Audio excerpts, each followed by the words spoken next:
Good morning दोस्तों। आज हम चर्चा करेंगे उन दो संगठनों के बारे में जो आज वर्तमान में चर्चा का विषय भी है।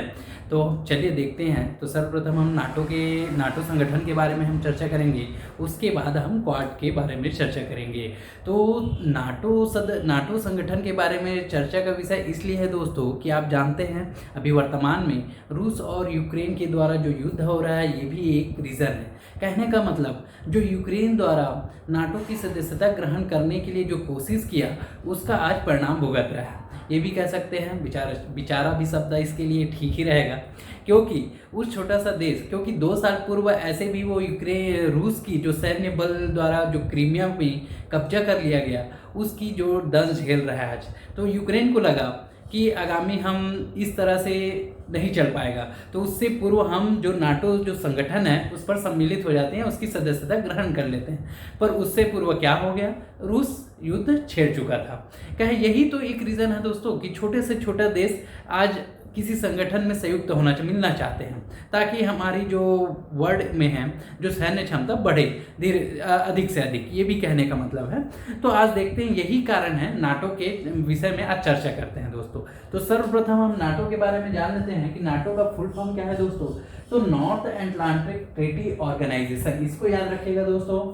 फिर स्थापना दिवस है 4 अप्रैल 1949 को, मुख्यालय है ब्रुसेल्स में, और इसकी जो राजधानी, ब्रुसेल्स एक राजधानी किस देश की, बेल्जियम की, इसकी याद रखिएगा।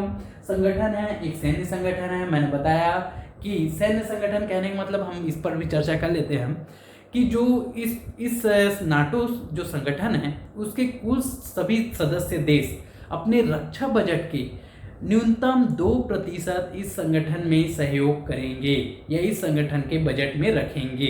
तो अमेरिका इस संगठन का सदस्य तो है ही, और अमेरिका का रक्षा बजट आज नहीं में 20 देशों के रक्षा बजट के बराबर है।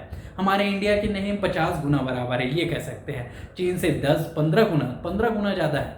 तो यही कहने का मतलब है कि अमेरिका अपनी रक्षा बजट का न्यूनतम 2% भी देगा तो बहुत है। तो आज तो वो सबसे ज़्यादा मदद करने वाला है, यानी अपना सहयोग देता है। तो वो मैंने जो आज हम जो सर्च किए उसमें 25% वो अपनी रक्षा बजट का नाटो सदस्य यानी संगठन में योगदान देता है। ये भी महत्वपूर्ण है दोस्तों। तो चलिए देखते हैं इसके सदस्य देश कौन कौन से हैं। तो सदस्य देश है 30 सदस्य देश है, जिसमें 2 उत्तरी अमेरिका अर्थात अमेरिका और कनाडा है, और कुल यूरोपीय कंट्री के 28 देश हैं। तो देखिए दोस्तों, नक्शा के थ्रू मैं बता रहा हूँ दोस्तों। देखिए ये नक्शा है जिसमें नाटो के जो ध्वज भी दिखाया जा रहा है, और जो डार्क में देखिए दोस्तों पूरे जो यूरोपीय कंट्री हैं जो डार्क में हैं, और हल्का से नीले में है वो स्वीडन और फिनलैंड दिखा रहा है दोस्तों, जो अभी सदस्यता ग्रहण के लिए अप्लाई कर चुके हैं। मैंने क्यों और ये क्यों कर रहे हैं ये मैं बताऊंगा दोस्तों, और भी आगे। तो देखिए दोस्तों 1 by 1 30 सदस्य और भी, आप देखिए इस नक्शा पे जो 30 सदस्य देश है दोस्तों, 1 by 1 देखिए इन कंट्रियों को। मैं इसलिए नहीं बोल रहा हूँ दोस्तों ताकि वीडियो लंबा हो जाता है, उससे अच्छा इस मैप पे देखिए तो ज़्यादा आपको कैचिंग होगा। ठीक है दोस्तों, तो ये इंपॉर्टेंट है। तो चलिए आगे बढ़ते हैं। ये उद्देश्य इसका उद्देश्य देखते हैं दोस्तों। उद्देश्य इसका इम्पॉर्टेंट है दोस्तों। तो ये भी जानना है कि 1940 और 1945 में द्वितीय वर्ल्ड वार हुआ या सेकेंड वर्ल्ड वार हुआ, तो उस पर सोवियत संघ का जो प्रभाव था दोस्तों वो पूरा वर्ल्ड में पड़ रहा था, ये भी कह सकते हैं। और खासकर जो पूर्वी यूरोप है उस पर वो अपना दबदबा कायम रखना चाहता था। कहने का मतलब अपनी विचारधारा, अपनी सैन्य क्षमता से भी उस पर दबाव बनाना चाहता था। तो अपनी साम्यवादी विचारधारा को थोपना चाहता था, और इससे अमेरिका नाखुश था। तो अमेरिका और कनाडा और ब्रिटेन और फ्रांस कह सकते हैं, तो ये 4 जो महत्वपूर्ण देश हैं वो, और छोटे छोटे देश हैं वो, कुल 12 देश मिलकर यह संगठन को स्थापित किया। तो इस संगठन की स्थापना का कारण भी यही था। और स्थापित होने के बाद अब ये यूरोप कंट्रियों को लगा, छोटे छोटे देशों को लगा कि यह सैन्य संगठन वाला देश है, तो इस वजह से इसमें जुड़ना भी हमें लाभकारी होगा। तो जुड़ते गए धीरे धीरे, और इस तरह से आज वर्तमान में कुल 30 देश इसके सदस्य बन चुके हैं। तो ये बहुत महत्वपूर्ण है दोस्तों। तो ये छोटे छोटे देशों के लिए तो और भी महत्वपूर्ण है, क्योंकि रीज़न भी ये मैं बताता हूँ, क्योंकि छोटे छोटे देश के पास उतनी सैन्य क्षमता नहीं होती जितने उन बड़े देशों या बोल सकते हैं परमाणु हथियारों से संपन्न देशों के पास होते हैं। तो उन छोटे छोटे देशों को लगता है कि आज हमारे पास युद्ध हो जाए, जैसे आज वर्तमान में यूक्रेन को लग रहा है कि हमारे जो आज हम भी परमाणु संपन्न हथियारों से संपन्न होते तो आज रूस युद्ध नहीं छेड़ता। ये भी एक रीज़न था। तो इसी वजह से इन छोटे छोटे देशों का मिलना किसमें, नाटो में, ये एक रीज़न है दोस्तों मिलने का। और बड़े आज भारत इसकी सदस्य नहीं है, परंतु भारत आज खुद पे संपन्न है, परमाणु क्षमता से संपन्न देश है हमारा देश। तो इसके लिए कोई जरूरी नहीं है, परंतु नाटो जो सैन्य जो संगठन है वो बहुत ही शक्तिशाली है। रूस के अकॉर्डिंग देखें तो दोस्तों, देखिए मैं एक नक्शा और बताता हूँ आपको, इनकी तुलनात्मक जो सैन्य क्षमता है उसको देखिए दोस्तों। तो देखिए सेना को देखिए, बख्तर-1 गाड़ियाँ देखिए और बहुत सारे जो इनके उपकरण हैं ये सब देखिए दोस्तों। तो ऐसे ही नाटो जो संगठन है वो बहुत ही शक्तिशाली संगठन है। और इन 30 देशों पर अगर कोई बाहरी देश अगर इस पर आक्रमण करता है तो ये संयुक्त रूप से इनकी सेना है जो वो किस पर हावी हो जाएगी, वो बाहरी देश के ऊपर। तो इस 30 देशों के से लड़ने से पहले कोई भी देश सोचेगा। ये तो जरूरी है दोस्तों सोचने।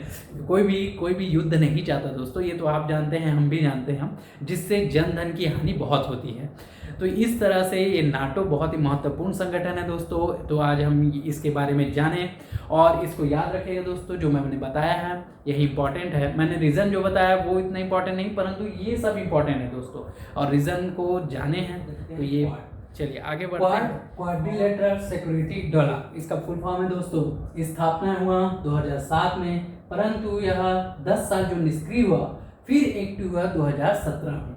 तो 2007 में किसके पहल से हुआ, तो सर्वप्रथम जापान द्वारा क्वाड संगठन की जो पहल की 2007 में, परंतु चीन की जो दबाव था, जो उस पर हमारे ऊपर दबाव, जो भारत और ऑस्ट्रेलिया पर दबाव बनाना था, इस वजह से ये 10 साल लेट हो चुका और 2017 में एक्टिव हुआ। 2017 में एक्टिव होने का कारण भी है दोस्तों कि अमेरिका द्वारा देखा गया कि चीन की जो आधुनिकता बढ़ती जा रही है, जो सैन्य आधुनिकता, जो छोटे छोटे देशों में हस्तक्षेप बढ़ती जा रही है, उस वजह से ये संगठन को आना बहुत जरूरी है, उन्होंने समझा। और 2017 में यह संगठन एक्टिव हो गया। एक्टिव होने के अब हो तो गया, परंतु इससे क्या क्या फ़ायदा होगा, क्या इससे नुकसान होने वाला है, ये चीज़ देखना भी जरूरी है दोस्तों। तो भारत को क्या फ़ायदा होने वाला है, क्या नहीं होगा, और अन्य देशों को क्या फ़ायदा होने वाला है, इस क्षेत्र पर क्या लाभकारी होगा, तो ये हम देखते हैं आगे। उससे पहले हम देखते हैं कौन कौन से सदस्य हैं। तो 4 देश इसके सदस्य हैं, तो यूएस, इंडिया, जापान और ऑस्ट्रेलिया। ठीक है दोस्तों, ये इंपॉर्टेंट है। अभी ये चारों देश तो सदस्य हैं और ये चारों देशों के साथ ही चीन के ज़्यादातर विवाद है, इसको भी हम चर्चा करेंगे एक एक पॉइंट ऑफ व्यू से। ठीक है दोस्तों, तो चलिए देखते हैं। 4 सदस्य हैं और अब कौन कौन सा देश किससे किससे क्या क्या विवाद है हम उस पर फोकस करते हैं। मैप के जरिए मैं बताऊंगा आपको। तो सर्वप्रथम हम देखते हैं भारत और चीन के साथ क्या क्या विवाद है। तो देखिए दोस्तों, मैप में देखिए दोस्तों आप पहले तो कि 1914 में देखिए मैक-मोहन रेखा को जब लाया गया, ये खींचा गया इस पर, उसको हम भारत द्वारा माना जाता है, परंतु चीन इसको नकारता है। तो देखिए दोस्तों, ये अक्साई चीन है जो उसको हड़पा हुआ है चीन, तो ये तो साफ पता चलता है। और जो अरुणाचल प्रदेश का जो क्षेत्र है, देखिए अरुणाचल प्रदेश का, वो उसको अपना मानता है। तो ये भी एक रीज़न है, इससे और विवाद बढ़ गए। अभी जो चीन द्वारा हस्तक्षेप किया जा रहा है, जो जमीन छोटा छोटा टुकड़ा सभी यानी हस्तक्षेप करते जाता है बार बार, तो देखिए इसमें भी जब पिछले साल गलवान घाटी में जो झड़प हुआ वो भी एक बहुत बड़ा रीज़न है, और उसमें मुंह की खानी पड़ी चीन को।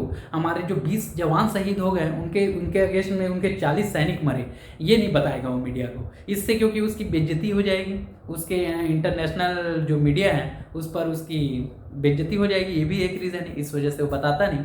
ये भी बहुत बड़ा विवाद है। तो चाइना के साथ तो भारत का शुरू से ही विवाद होते जा रहा है, और भी है हिंद प्रशांत महासागर में, हिंद महासागर में भी बहुत सारे विवाद हैं उसके, और वो चाइना द्वारा अन्य हमारे पड़ोसी देश है उसकी द्वीप पर अपनी सैन्य बेस भी स्थापित कर रहा है, वो पूरे भारत को घेरना चाहता है। तो इस तरह से वो भारत के साथ विवाद बढ़ता ही जा रहा है चीन का।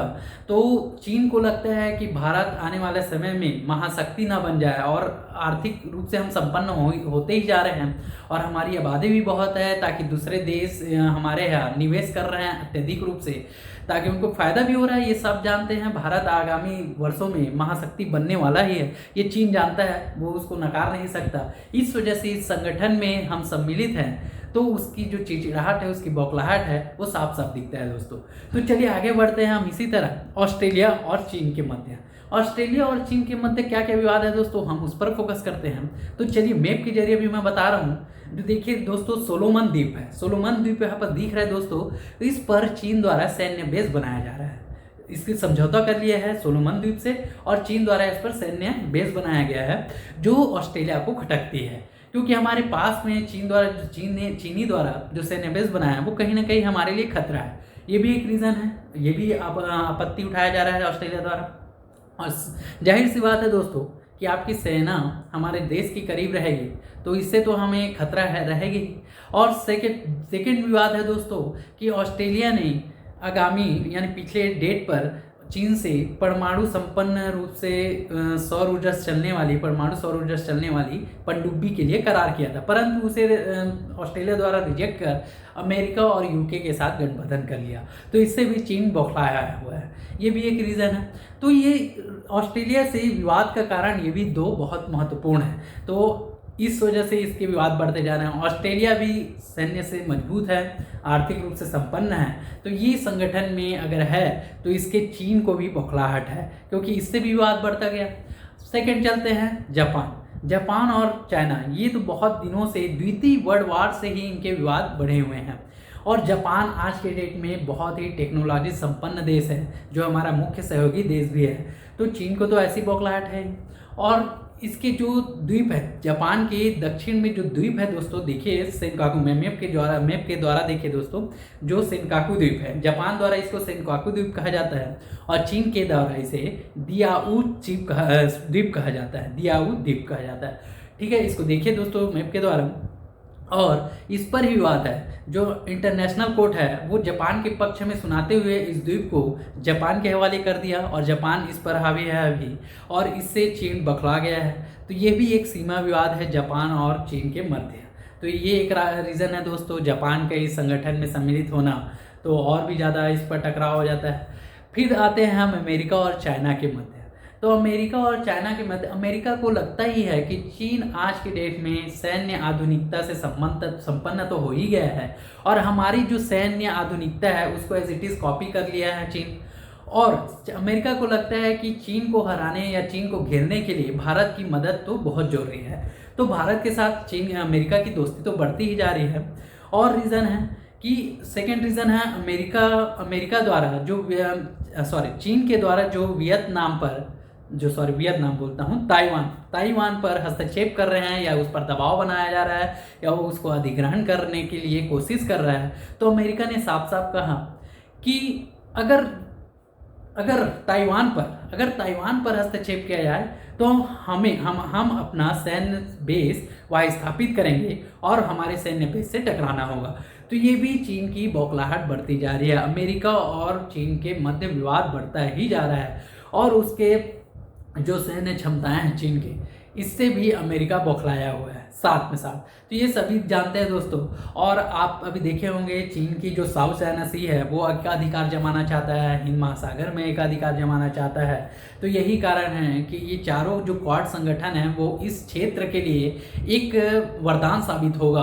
और भी छोटे छोटे देश है इस देश में, इस संगठन में अगर सम्मिलित हो जाते हैं तो बहुत ही महत्वपूर्ण हो जाएगा यह संगठन, भारत के लिए भी और इस क्षेत्र के लिए, दक्षिण एशियाई क्षेत्रों के लिए भी बहुत महत्वपूर्ण हो जाएगा। और ये सभी जानते हैं दोस्त कि चीन द्वारा अब छोटे छोटे देशों पर हस्तक्षेप करता है, उनके सीमा विवाद, समुद्री सीमा विवाद है, बहुत सारे हैं दोस्तों। तो इस तरह से यह क्वाड बहुत ही महत्वपूर्ण है। तो चलिए दोस्तों, यही तक मैं सीमित रखता हूँ क्वाड को, और आगामी मैं जो करंट बताऊँगा दोस्तों उस पर भी आप फोकस कीजिएगा, शेयर कीजिएगा, लाइक कीजिएगा दोस्तों।